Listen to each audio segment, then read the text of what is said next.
আসসালামু আলাইকুম রহমতুল্লাহ বারকাতু।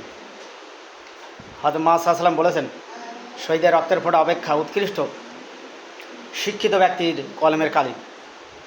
আল হাদিস।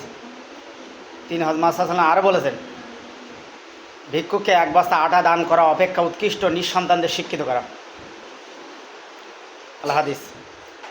নবী করিম সাল্লাল্লাহু আলাইহি ওয়াসাল্লাম শিক্ষার প্রতি যথেষ্ট উদ্বুদ্ধ করেছেন এবং নবী করিম সাল্লাল্লাহু আরও বলেছেন, শিক্ষার জন্য যদি সুদূর প্রাচ্য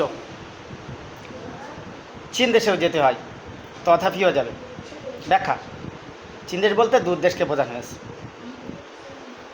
প্রাচ্য, পাশ্চাত্য এবং মধ্যপ্রাচ্য।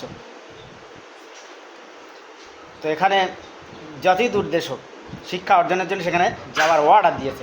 নারী পুরুষ সকলকে, কোনো সমস্যা নেই, শিক্ষা অর্জন করতে হবে।